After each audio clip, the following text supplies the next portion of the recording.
So you're selling on Walmart, but are you really growing? In this explainer, we are going to unlock the power of Walmart's advertising platform. If you feel like your products are getting lost in that massive sea of competition, trust me, you are in the right place. We're going to break down exactly how you can use their ad system to drive some serious growth. Does it ever feel like your products are just invisible on the Walmart marketplace? I mean, it's a huge store, and getting your stuff seen is the #1 challenge for pretty much every seller out there. So how in the world do you stand out? Well, the potential reach is just staggering. We're talking over 120 million unique visitors hitting Walmart.com every single month. And you got to remember, these aren't just window shoppers. These are people with a high intent to buy. So the big question is, how do you tap into that massive audience?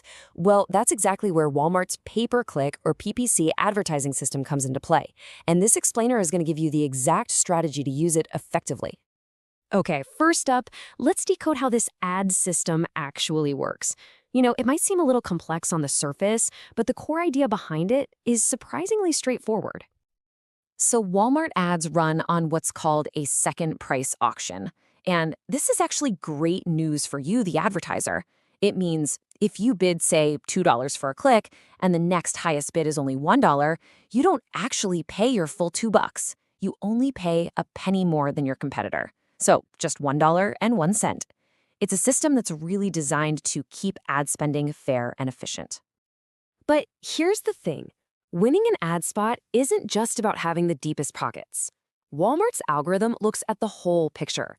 It's checking your product's relevance, the quality of your listing, your inventory status, and even how you fulfill your orders. A super relevant product with a great track record can often win that ad spot, even against a higher bid. All right, let's move from the theory to the action. It's time to get your very first campaign off the ground. Now, your first choice is a pretty big one. Are you going to go with an automatic or a manual campaign? Think of automatic campaigns as your research tool. You let Walmart's algorithm do the heavy lifting and find keywords for you. This is perfect for new products. Manual campaigns, on the other hand, are your precision tool. That's where you take all the data you've gathered and target proven, profitable keywords with total control. Getting your campaign launched really breaks down into 5 key steps. You'll start in the ad center, choose your campaign type, automatic for research or manual for control, and then pick your best products to advertise. After setting a budget you're comfortable with, you hit launch. But that's when the real work of monitoring performance actually begins. Okay, now we're getting to the absolute heart of a profitable ad strategy. It is all about choosing the right keywords and, just as importantly, understanding the right data. In your manual campaigns, you're going to use these 3 match types. Exact match gives you surgical precision, perfect for your top-performing keywords. Phrase match gives you a little more flexibility. And broad match, well, that's for casting a really wide net during research. But you have to be careful with it. It can burn through your budget fast if you don't watch it like a hawk. So how do you even know if you're successful? You track your ROAS, or return on ad spend.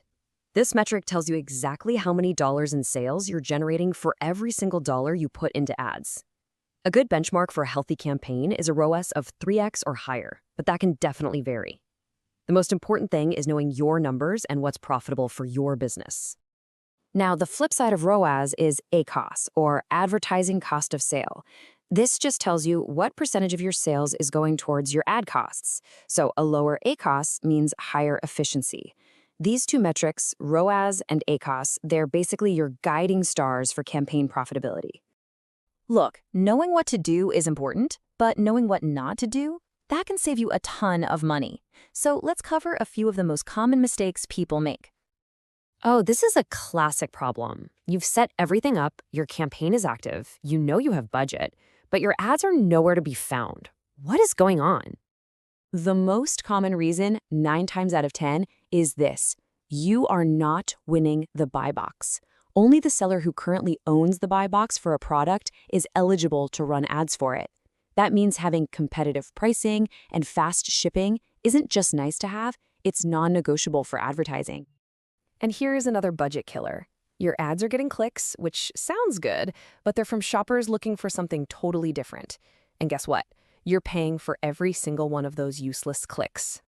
The solution is your new best friend, negative keywords. This tool is absolutely essential for efficiency. Let's say you sell premium coffee beans. You could add the word cheap as a negative keyword to stop your ad from showing up for bargain hunters. It's all about refining your targeting so you only pay for clicks that matter. Okay, so your campaigns are running, they're profitable, and you've managed to avoid those common mistakes. So now what? Well, let's talk about scaling up and really growing your success. Now, don't just throw more money at your ads and hope for the best. You need to look for these green lights. Is your ROAS consistently strong? Is your ACoS stable? Are your conversions steady and your inventory solid? If you can check these boxes, that means you have a healthy foundation and you're ready to start carefully increasing your budget. And there you have it. Walmart ads aren't just about bidding the most money. They're about building a smart, data-driven strategy. Start with those automatic campaigns to gather intelligence, then use manual campaigns with precise keywords to drive real profitability. Keep a close eye on your ROAS, avoid those common pitfalls like ignoring the buy box, and you'll have a seriously powerful engine for growth. The key takeaway here? Start small, test everything, and always let the data guide your path to success.